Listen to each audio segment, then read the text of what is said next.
Imani Rousseau stared at the glowing digits on her smartphone, watching the call timer finally freeze. 50 minutes.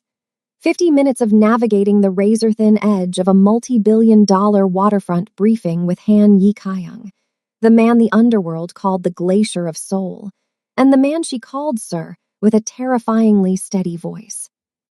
Her fingers, slim and elegant against the sleek device, were still trembling. Is he finally off the line?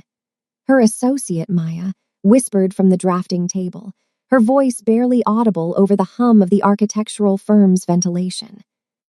Imani nodded, a long, shaky exhale escaping her as she collapsed into her ergonomic chair. Across from her, the sleek glass walls of the studio reflected a team of designers who looked like they had just survived a high-velocity collision. That voice, though, Jordan, the junior architect, muttered while fanning himself with a blueprint. Even when he's describing how he'll dismantle a contractor's entire life for a 2-day delay, it's like velvet. Velvet wrapped around a hand grenade, Imani countered, though her own heart was doing a frantic rhythm against her ribs that had nothing to do with deadlines. Han Yi-Kyung. The name alone made her pulse spike in ways that were dangerously unprofessional. She had spent 4 years as his iron secretary, maintaining a mask of flawless poise and cold structural logic while secretly memorizing the way his jaw tightened when he was deep in thought. "Oh, please, Imani," Maya said, leaning forward with a knowing smirk. "You can't tell us you don't feel it. The tension in that 50-minute briefing could have powered the city's entire power grid." "There is no tension," Imani lied, the words tasting like copper in her mouth. "There is only a highly efficient employment contract and the understanding that he is a man who speaks softly but controls everything." "Efficient?" Jordan laughed. "Imani, the man calls you at 3 a.m. just to hear your opinion on the structural integrity of a bridge he hasn't even bought yet. That's not a contract. That's an obsession." Imani looked down at the phone she just tossed onto her desk, a traitorous warmth spreading through her chest despite the cold danger of the man on the other side of the screen.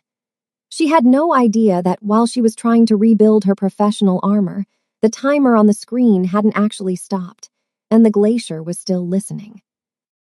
"Hello, family. Before we continue, I would like to know where you are watching from. Drop it in the comments and also subscribe to this channel if you are new here." Now let's go back into the story. Digital numbers on Imani's smartphone remained frozen at 50:02, a glowing green indictment of her own carelessness. She stared at the screen, her breath hitching in her throat as the realization of her mistake began to settle like a cold weight in her stomach. The briefing was over. The multi-billion-dollar waterfront development plans were finalized, and her team was already exhaling the tension of an hour spent under the verbal thumb of Han Yi-Kyung. "Jordan, I'm serious," Imani said, her voice dropping that practiced, professional edge she used with a hand syndicate. She leaned back in her chair, oblivious to the fact that the secure line was still drawing data. "If I have to spend one more late-night session pretending that the way he says my name doesn't make my skin crawl in the best possible way, I'm going to lose my mind." Maya chuckled, oblivious as she gathered her tablet. "The Iron Secretary has a crack in her armor. I thought you were immune to the glacier." "I wish," Imani whispered, the confession tumbling out with a raw honesty that felt like a physical relief after 4 years of silence. "But it's not just the power. It's the way he looks at a blueprint like he's seeing the soul of a building. It's the way he remembers that I hate fluorescent lighting and always ensures the conference rooms are dimmed before I arrive. I'm not just loyal to the boss, Maya. I'm irrevocably in love with a man who quoted Korean poetry to me at 3:00 a.m. while we were debating steel reinforcements." The studio went silent, the kind of heavy, pressurized silence that precedes a storm. Imani's team stared at her, their eyes widening, but they weren't looking at her face. They were looking at the mahogany table where her phone sat, the screen pulsing with a soft, rhythmic light that indicated an active audio feed. Imani's heart didn't just skip a beat. It seemed to stop entirely as her vision tunneled toward the device. She lunged for the phone, her fingers trembling so violently she nearly knocked it to the floor. But before her thumb could find the end call button, a sound cut through the room, a low, controlled breath that vibrated through the speaker and into her very bones. "Continue, Miss Rousseau," the voice said. It was dark, melodic, and carried the terrifying chill of a winter midnight. It was the voice of Han Yi-kyung. "I find your analysis of my late-night habits far more illuminating than the waterfront briefing." Imani froze, her hand hovering inches above the glass screen. Around her, the office transformed into a motionless tableau. Maya's hand was halfway to her mouth, and Jordan looked as though he were ready to bolt for the elevator. Heat flooded Imani's face, a searing crimson tide that burned against her rich brown skin as her professional world collapsed into ash. "Sir," she started, her voice a fragile shadow of its usual self. "I didn't realize," the line. "I'm listening, Imani," Yi-kyung interrupted, his tone shifting from cold observation to something predatory and intense. "Don't hang up. Don't you dare try to explain this away as office banter. You were speaking about the soul of a building. You were speaking about me." Imani closed her eyes, pressing the phone to her ear as if the physical connection could help her withstand the weight of his attention. The iron secretary was gone, replaced by a woman whose secret had been ripped into the light. "How much did you hear?" she whispered, the question barely more than a jagged breath. "Enough to know that our current contract is no longer sufficient for what I have in mind," Yi-kyung replied. There was a rustle of silk on the other end, the sound of a man rising from an expensive leather chair. "You said you'd rather be indispensable than reachable. You've succeeded. My driver is already downstairs. Don't be late, Imani. We have a different kind of project to discuss." The line went dead with a soft click, leaving Imani staring at her ghost-like reflection in the black glass. She had spent years building walls that were structurally sound, only to realize she had accidentally handed the glacier the blueprints to her heart. The black sedan was a silent, predatory shadow moving through the rain-slicked streets of Seoul. Inside, Imani sat stiffly, the leather seat feeling more like an interrogation chair than a luxury convenience. She stared out the window, watching her independence recede as the car climbed the winding roads toward the exclusive peaks of Seongbukdong. Beside her, Han Yi-kyung was a mountain of quiet, terrifying gravity. He hadn't said a word since she stepped into the car, but the air between them was thick, charged with the lingering echoes of her accidental confession. When the vehicle finally pulled into the courtyard of his sprawling estate, a brutalist masterpiece of concrete, glass, and dark timber, Yi-kyung finally moved. He didn't wait for the driver. He stepped out and opened Imani's door himself, his hand extending toward her. The gold rings on his fingers glinted under the exterior floodlights, and for a moment, Imani saw the tattoos on his hand not as symbols of violence, but as a map of the man she had foolishly allowed herself to love. "Follow me," he commanded, his voice a low vibration that settled in her chest. He led her through the grand foyer to a secondary wing of the house. He stopped before a set of heavy, brushed metal doors and pressed his thumb to a biometric scanner. The doors hissed open to reveal a workspace that took Imani's breath away. It was a mirror of her own studio, but elevated to an impossible degree. High-end drafting tables, the latest 3D rendering hardware, and floor-to-ceiling windows that looked out over the city were all bathed in the soft, warm light he knew she preferred. "Your new office," Yi-kyung said, stepping into the room behind her. "And your bedroom is through the suite to the left. You'll find your personal belongings have already been transferred." Imani spun around, her heart hammering against her ribs. "Transferred? Sir, I agreed to a meeting, not a kidnapping. I have a life. I have a firm to run." Yi-kyung stepped closer, his presence effectively shrinking the massive room. "You have a target on your back, Imani. My intelligence suggests the Iron Lotus has identified you as my strategic pillar. If they want to dismantle the Han Syndicate, They start by removing the architect who designs my infrastructure. You are no longer safe in a glass-walled studio in Gangnam." Imani searched his face, looking for the glacier she had served for 4 years. But his eyes were different tonight, darker, more focused, and burning with a possessive heat that made her knees weak. "Is this about my safety, or is this about what you heard on that call?" Yi Kyung didn't flinch. He reached out, his thumb tracing the line of her jaw with a touch so light it felt like a brand. "Does it matter? The result is the same. You are under my protection now. You will work from here. You will eat here. You will sleep here." "This is a prison," she whispered, though her pulse betrayed her, thudding rhythmically against his skin. "It is a sanctuary," he corrected, his voice dropping to a predatory silkiness. "One built specifically for you. You said you were irrevocably in love with me, Imani. Consider this the first phase of our new contract. I have spent years watching you build walls for me. Now I am going to see what it's like to live inside them with you." He stepped back, the cold mask of the Mafia boss sliding back into place, but the intensity in his gaze remained. He handed her a slim, black tablet. "The security protocols are already active. You can't leave the grounds without my personal authorization. Your team has been told you are on a high-security sabbatical for the waterfront project." Imani looked at the tablet, then at the man who had effectively stolen her freedom with a single sentence. She was the Iron Secretary, a woman who understood structures and foundations better than anyone. She could see the bars of this gilded cage, but as Yi Kyung turned to leave, his silhouette framed by the flickering lights of the city he controlled, she realized the most terrifying truth of all. She didn't want to break out. "Yi Kyung," she called out, using his name for the first time without a title. He paused at the door, his head tilting slightly. "The Iron Lotus," she said, her voice regaining a ghost of its professional edge. "Are they really coming for me, or is this just the only way you knew how to keep me?" Yi Kyung didn't turn around.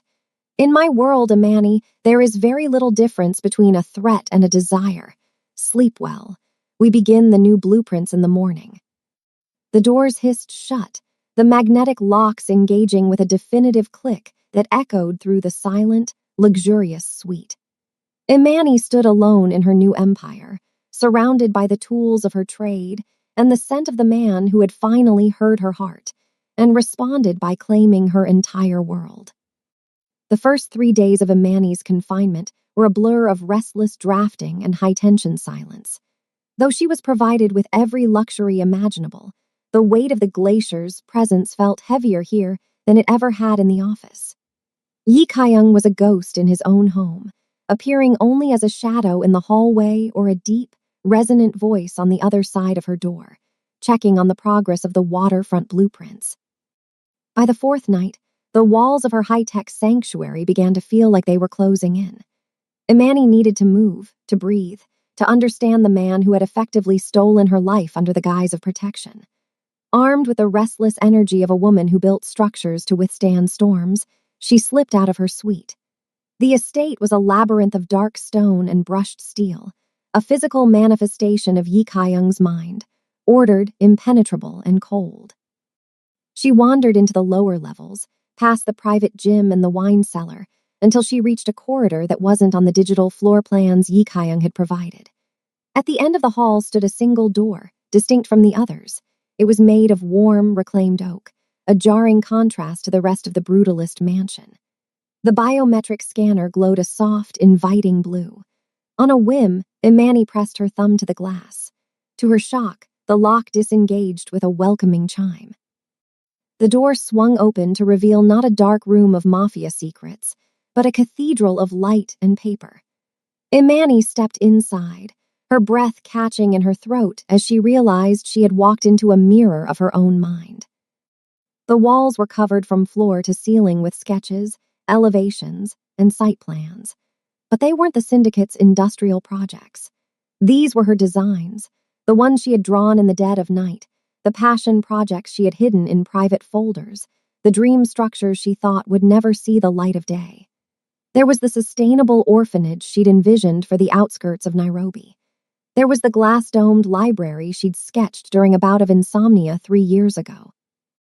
In the center of the room sat a massive white oak table, and on it stood a physical, 3D printed model of her Solace Tower, a radical, forest-integrated skyscraper that every major firm in Seoul had rejected as financially impossible.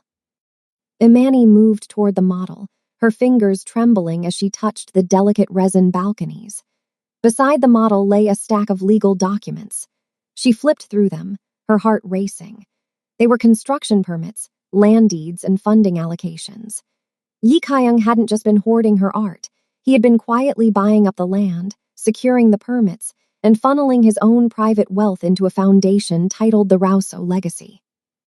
"I told you once that I valued your eyes, Imani," a voice rasped from the doorway. She spun around. Yi Kyung stood there, his blazer discarded and his sleeves rolled up, revealing the dark, intricate ink that spiraled down his forearms. He didn't look like a boss or a criminal kingpin in that moment. He looked like a man standing in a shrine. "You've been funding these," she whispered, gesturing to the room. "The library, the orphanage, the tower, these have nothing to do with the syndicate."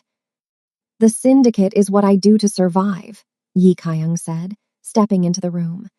The soft light of the studio caught the sharp line of his jaw. "This is what I do to watch you live. You think I kept you near me just for the work. I kept you because you see a world that isn't broken, and I wanted to be the one to build it for you."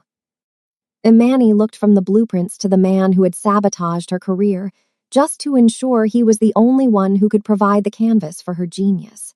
The betrayal stung, sharp and bitter, but beneath it was a terrifying, overwhelming realization. He hadn't just heard her confession on the phone. He had been answering it in secret for years. "You're a monster," she murmured, even as she stepped toward him, drawn by the gravity of his honesty.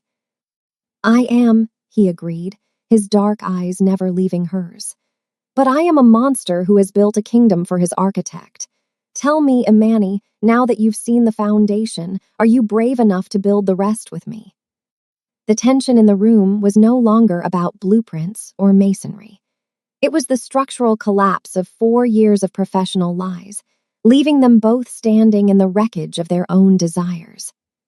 The transition from the secluded sanctuary of the oak-paneled studio to the cold, crystalline brilliance of the Seoul Grand Ballroom felt like a descent into a beautiful, high-stakes war zone. Imani stood before the full-length mirror in her suite, the silk of her gown, a deep, shimmering emerald that complemented the rich mahogany of her skin, clinging to her like a second skin. It was a dress meant for a queen or a target. "The Iron Lotus will be watching for a weakness," Yi Kyung's voice cut through her reflection as he stepped into the room. He looked lethal in a custom black tuxedo, the ink on his neck partially veiled by his starched collar, though nothing could hide the predatory grace of his movements. He walked toward her, his reflection looming behind hers, and draped a heavy necklace of uncut diamonds around her neck. "Tonight, you aren't my secretary. You aren't even my architect. You are the woman I would burn this city down for. If you play your part, the man who betrayed our supply lines will move to strike. He won't be able to help himself." "And if I don't play it well?" Imani asked, her hands steady as she adjusted the stones. Yi Kyung leaned down, his lips brushing the curve of her shoulder, a gesture that was half performance and half possession. "You've spent 4 years building structures that can't be broken, Imani. Just build this lie the same way." The gala was a sea of silk, champagne, and whispered malice. As they entered, the room seemed to tilt in their direction. The glacier was no longer solitary. He was anchored by a woman who walked with her head high, her hand resting with practiced ease on his forearm. For years. Imani had walked 5 steps behind him, a shadow with a tablet. Tonight, she was the center of his orbit. Every time Yi Kyung leaned in to whisper a private joke, every time his hand lingered at the small of her back, Imani felt a terrifying thrill. It wasn't just the adrenaline of the trap they were setting. It was the intoxicating weight of the power he shared with her. When the city's elite looked at her, they no longer saw a brilliant employee. They saw a woman who had tamed a monster. "You're enjoying this," Yi Kaiyang murmured into her ear as they circled the dance floor. His grip on her waist was firm, pulling her flush against the hard planes of his chest. "I'm playing the part," she countered, though the heat in her cheeks wasn't from the wine. "Your pulse says otherwise," he rasped. "You like that they're afraid of you now. You like that you are the only person in this room I won't kill." The realization hit her harder than any physical blow. She did like it. She liked the way the elders of rival syndicates bowed a little lower when she looked at them. She liked the silent communication between her and Yi Kaiyang, the way a single glance from her could steer his temper or command his attention. The trap sprung near the balcony. Director O, a man Imani had always suspected of greed, approached them with a glass of champagne and a smile that didn't reach his eyes. He spoke of shifting tides and new alliances, his eyes darting to Imani with a mixture of lust and condescension. "A beautiful distraction, Yi Kaiyang," O sneered, his voice oily. "But a distraction nonetheless. Does she know you're losing the waterfront because you're too busy playing house?" Imani didn't wait for Yi Kaiyang to speak. She stepped forward, her voice like cold marble. "Director O, the waterfront isn't being lost. It's being redesigned to ensure that parasites like you can't find a crack in the foundation. If you had spent as much time reading the latest structural reports as you did meeting with the Iron Lotus in Incheon, you'd know you've already been locked out of the accounts." The color drained from O's face. He looked at Yi Kaiyang, expecting a reprimand for a secretary speaking out of turn, but he found only a dark, satisfied smirk. Yi Kaiyang stepped up behind Imani, his presence a silent, towering wall of support. "She's the architect, oh," Yi Kaiyang said, his voice dropping to a lethal whisper. "She knows where all the bodies are buried because she's the one who designed the tombs." As O was led away by two of Yi Kaiyang's silent shadows, Imani felt a rush of pure, unadulterated triumph. She looked up at Yi Kaiyang, the pretense of the devoted lover, blurring into something dangerously real. She had tasted the power of his world, and as he led her back toward the car, her hand remained locked in his, no longer because the script required it, but because she was beginning to realize that the glacier's throne was the only seat she ever wanted to occupy. The ride back from the gala was silent, but the air inside the Maybach was no longer cold. It was thick, heavy with the unsaid truths of the night. Imani leaned her head against the cool leather, watching the neon lights of Seoul blur into streaks of electric blue and white.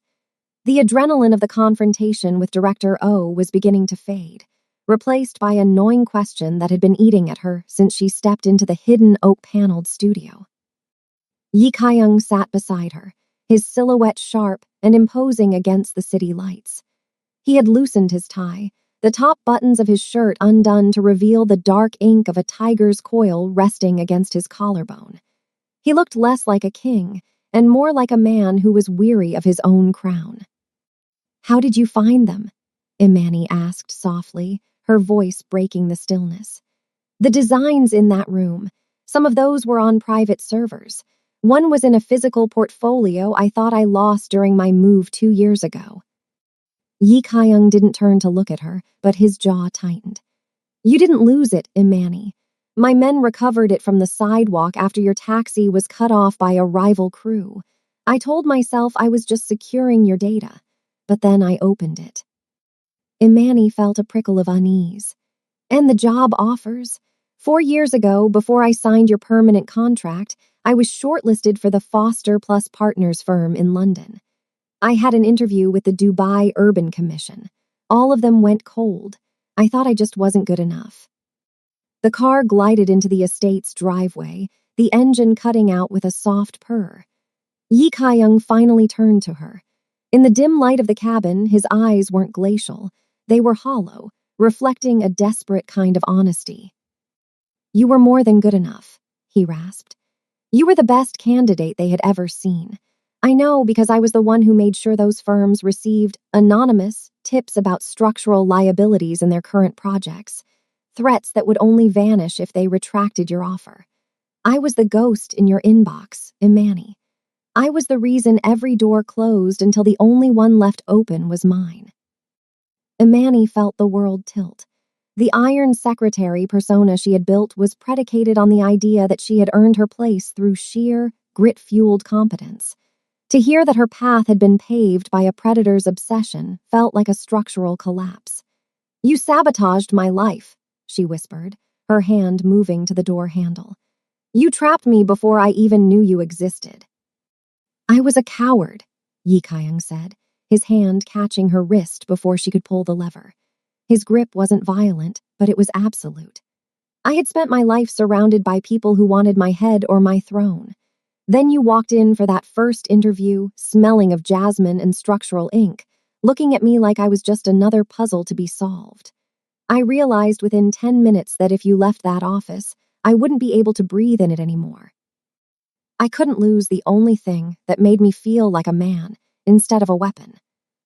"So you made me a prisoner before the first day of work," Imani countered, her eyes stinging.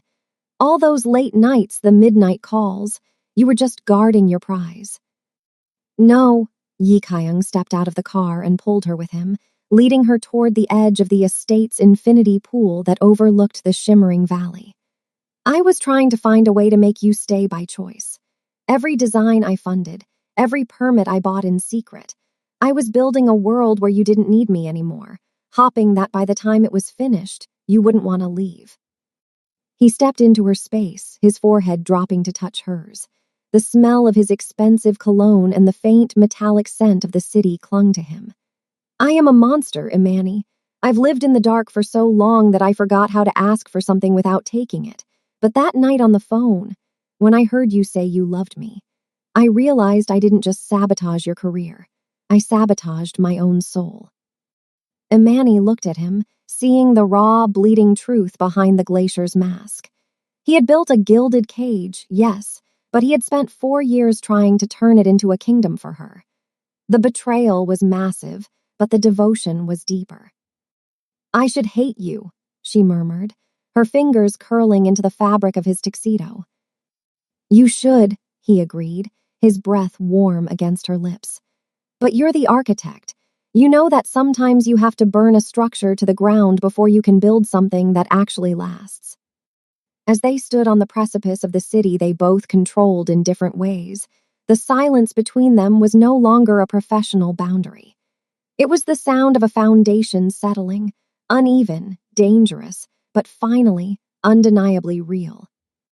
The storm that had been brewing over Seoul finally broke, lashing the floor-to-ceiling glass of the estate with a violent, rhythmic fury. Inside the studio, the air was thick with the scent of rain, expensive espresso, and the sharp, ozone tang of high-end electronics. It was 2:45 a.m., the witching hour where Imani usually did her best work, but tonight, the lines on the digital blueprint before her wouldn't stay straight. Yi Kyung was seated at the secondary drafting table, his presence a heavy, grounding anchor in the dim room. He had shed his waistcoat hours ago, his white dress shirt rolled up to the elbows, revealing the intricate black ink of a dragon that seemed to coil and flex as he moved his pen. They were supposed to be finalizing the structural fail-safes for the Solace Tower, but the silence between them was no longer professional. It was a live wire, humming with the electricity of his confession from the night before.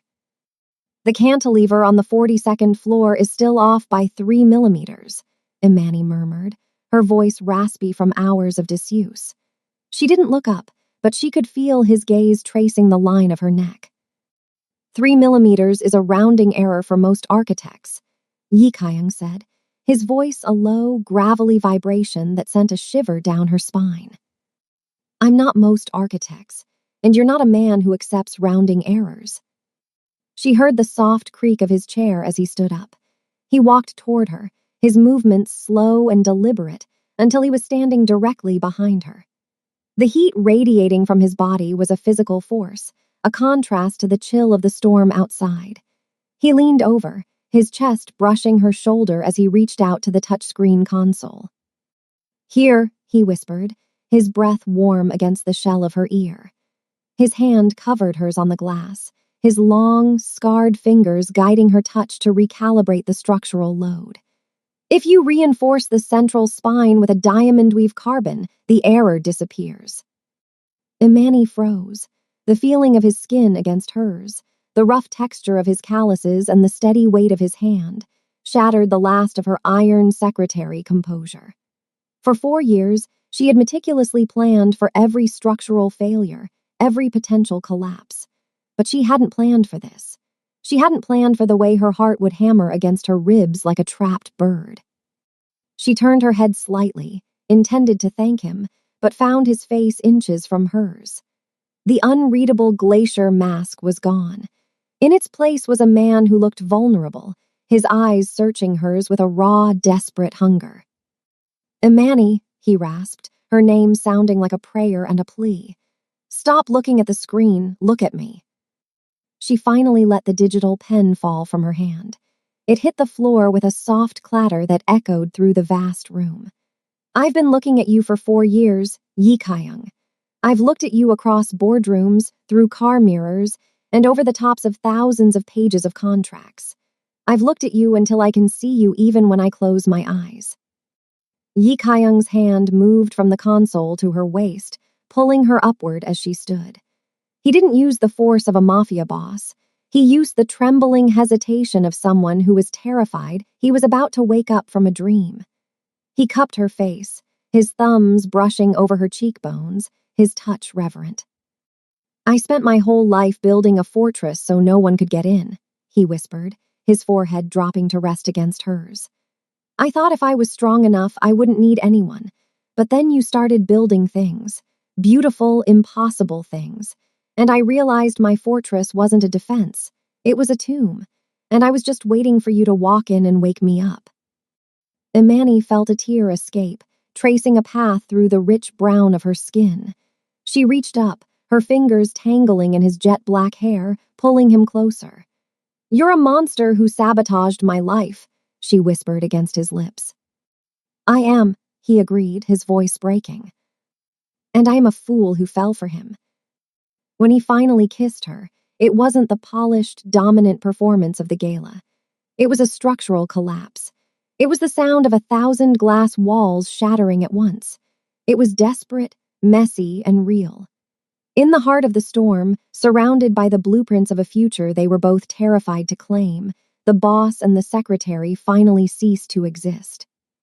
There was only the heat of their skin, the salt of her tears, and the terrifying realization that they were no longer 2 separate entities, but a single, precarious foundation built on the most dangerous ground of all: the truth. The stillness that followed their shared vulnerability was shattered not by a sound, but by a sudden, sickening drop in the room's ambient temperature. The climate control system, a marvel of engineering Imani had personally vetted, hummed a discordant note before dying completely. Then, the lights didn't just flicker. They were snuffed out, plunged into a vacuum of absolute darkness. Yi Kaiyang was moving before the first emergency red light could pulse to life. In one fluid motion, he pivoted, his arm sweeping Imani behind the solid oak drafting table, just as the floor-to-ceiling glass. The reinforced, triple-paned barrier she had believed was invincible, imploded. The sound was like a thunderclap inside a drum. Shards of crystalline glass rained down, sparkling like diamonds in the rhythmic red strobe of the alarm. The wind of the storm roared into the studio, bringing with it the scent of wet asphalt and the ozone tang of high-voltage disruption. "Iron Lotus," Yi Kaiyang hissed, his voice stripped of the warmth of the previous hour, replaced by a cold, metallic precision. He pulled a compact handgun from a hidden holster at the small of his back, his thumb clicking the safety off. "The security grid," Imani whispered, her heart hammering against her ribs. "It's decentralized. It shouldn't be possible to cut the feed to this wing without triggering the lockdown." "They didn't cut it," Yi Kaiyang said, his eyes scanning the gaping hole in his sanctuary. Shadows were already detached from the darkness outside, black-clad figures rappelling from the roof with lethal, silent grace. "They bypassed it. Someone gave them the frequency for the structural resonant dampeners. They didn't break the glass, they made it vibrate until it ceased to exist. A burst of suppressed gunfire chewed into the mahogany table above their heads, sending splinters flying like shrapnel. Imani felt a strange, detached clarity wash over her. This was her building. She knew every weight-bearing beam, every concealed conduit, and every flaw the builders thought they had hidden. "We're trapped," she realized, her eyes darting to the heavy metal doors. If the primary grid is down, the magnetic locks are in fail-secure mode. Even you can't get us out of here without a hardwired override. "Then we make a stand," Yi Kaiyang replied. He looked at her, his dark hair disheveled and his white shirt stained with drafting ink and glass dust. In the flickering red light, the dragon on his arm looked like it was breathing. "I spent 4 years keeping you in a box, Imani. I never thought I'd be the one to hand the key to my enemies." Another volley of gunfire shattered a row of 3D printed models, the resin's Solace Tower. She had spent weeks perfecting disintegrating into white powder. Yi Kaiyang returned fire, the bark of his weapon deafening in the enclosed space. He was a king fighting for his life, but Imani could see the math in his eyes. There were too many of them, and they were pinned down in a room designed for creation, not combat. "Yi Kaiyang, look at me," Imani commanded, her voice cutting through the chaos with a sudden, sharp authority. She reached out, grabbing the lapel of his shirt and pulling him close. "You told me you funded my dreams because I saw a world that wasn't broken, but you forgot one thing about architects." He ducked as a grenade skittered across the floor, its metallic clink a death knell. He threw himself over her, shielding her body with his own as the blast rocked the room, sending a wave of heat and dust over them. "What?" he gasped, his ears ringing. "We don't just build," she said, her eyes flashing with a cold, tactical fire he had never seen before. "We know exactly how much pressure it takes to make everything come crashing down." She reached beneath the drafting table, her fingers finding a small, recessed panel that wasn't on any official blueprint.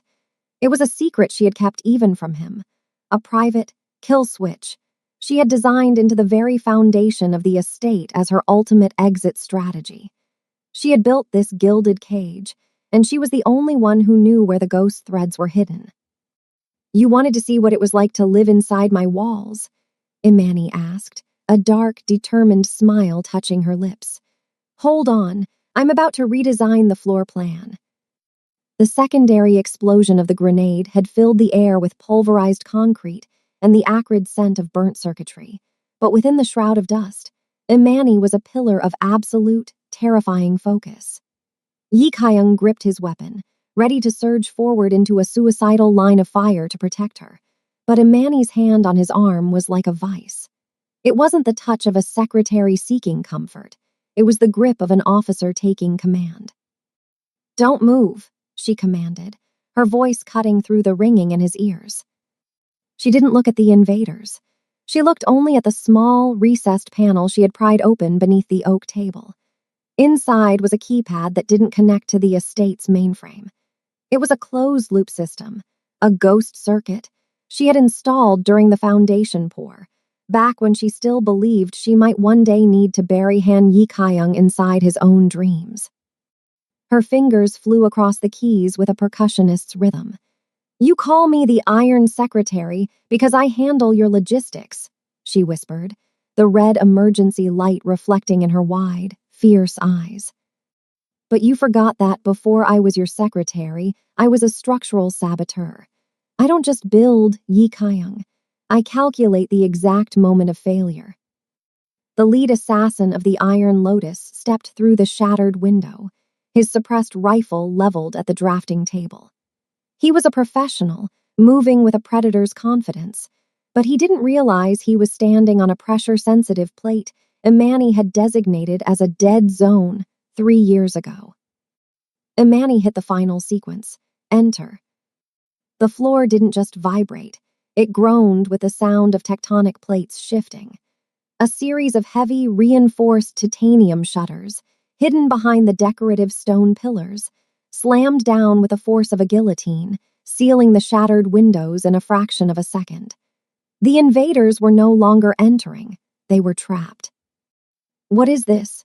Yi Kaiyang asked, his eyes wide as he watched the room transform. "Structural isolation," Imani replied, her voice cold and melodic. She turned a dial on the panel. Suddenly, the very floor beneath the Iron Lotus team tilted. The high-polished marble tiles retracted, revealing a pneumatic pit designed to drop into the estate's reinforced basement vault. 3 of the assassins vanished into the dark with muffled shouts before the floor snapped shut again, locking them in a soundproof tomb. The remaining 2 invaders opened fire, but Imani was already moving. She grabbed a heavy glass paperweight from the table, a model of the Burj Khalifa, and threw it with a practiced, low-gravity arc. It wasn't meant to hit them. It struck a specific sensor on the ceiling. Instantly, the high-pressure fire suppression system didn't spray water. It released a concentrated burst of halon gas into the localized corner where the gunmen stood. They collapsed in seconds, their lungs deprived of oxygen before they could even scream. Silence returned to the studio, broken only by the heavy, ragged breathing of the 2 people left standing in the wreckage. Yi Kaiyang lowered his gun, staring at the woman beside him as if seeing a ghost.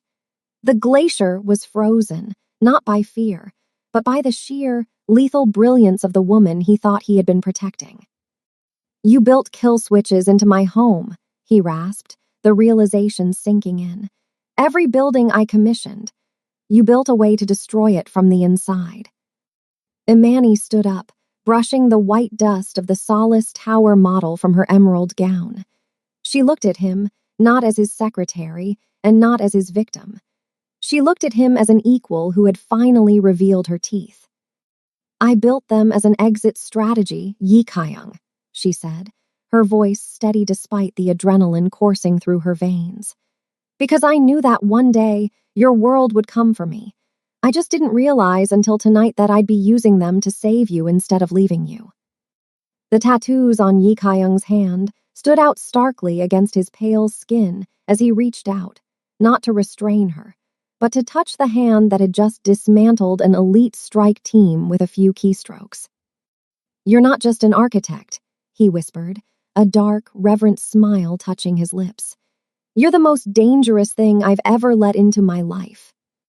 "And you're the only man I'd burn my exit strategy for," she countered. Outside, the storm continued to howl, but inside the sealed, silent fortress of the studio, the power dynamic had shifted permanently. The gilded contract was dead. In its place was something far more volatile, a partnership of 2 monsters who had finally found a reason to stop fighting the world and start rebuilding it. The silence that followed the clinical efficiency of Imani's defense was more profound than any noise the storm could produce. The halon gas had cleared, vented out by the emergency systems, leaving the studio smelling of ozone and spent potential. Yi Kaiyang stood amidst the wreckage of his sanctuary, looking not at the fallen assassins or the reinforced shutters, but at Imani. She was still draped in emerald silk, dusted with the white powder of her destroyed models, looking like a goddess of creation who had briefly, flawlessly, pivoted into destruction. He didn't speak as he crossed the room. He went to the heavy, wall-mounted safe behind his primary desk, a vault Imani had always assumed held the syndicate's liquid assets or blackmail files. With steady hands, he entered a code and withdrew 2 items, a thick, leather-bound ledger and a stack of notarized legal documents. He walked back to the oak drafting table, clearing a space among the blueprints. He laid the documents down with a solemnity that felt like a religious rite. "The Iron Lotus didn't come here because they thought I was weak," Yi Kaiyang said, his voice resonant in the quiet room. "They came because they heard I was liquidating. They knew I was preparing to cut the cord, and they wanted to catch the glacier before he melted." Imani looked down at the papers. Her breath caught. It was a complete transfer of the Han Syndicate's legitimate construction and architectural holdings. Every crane, every skyscraper, every acre of land, all of it was being signed over to a new entity, Rauso Architectural Group. What is this, Yi Kaiyang? She whispered, her fingers tracing her own name on the deed. Your independence, he replied. You said I sabotaged your career to keep you near me. You were right. It was the act of a man who didn't know how to build a life, only how to hold a territory. This is my apology. These holdings are yours, untainted by the syndicate's shadow. They are the legitimate foundation you should have had 4 years ago. He then picked up the leather-bound ledger, the black book that held the names, debts, and sins of half the city's underworld. It was the only thing keeping the rival families from tearing each other apart, and the only thing keeping Yi Kaiyang tethered to the darkness. Without a word, he pulled a silver lighter from his pocket. The flame flickered, reflecting in his dark, resolute eyes. He touched the fire to the edge of the paper. Imani watched, mesmerized, as the names of monsters and the records of a decade of violence curled into black ash. The smell of burning paper filled the room, a funeral pyre for the Mafia boss she had once feared. You're burning your leverage, she said, her voice trembling. Without that, you're just a man. They'll come for you. Let them come, Yi Kaiyang said, dropping the flaming book into a metal waste bin. I'd rather be a man standing next to you than a king sitting alone on a throne of corpses. I told you I wanted to build a world that wasn't broken. I can't do that while holding onto the tools that broke it.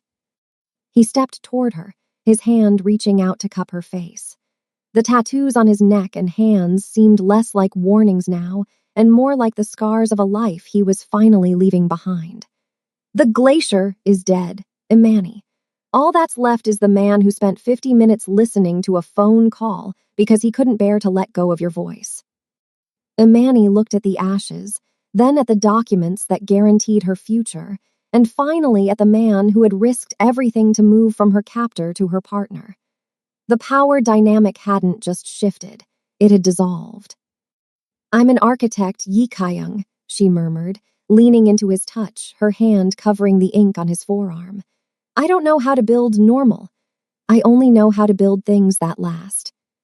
Then build us something, he rasped, pulling her into a kiss that tasted of smoke, rain, and the terrifying, beautiful freedom of a clean slate.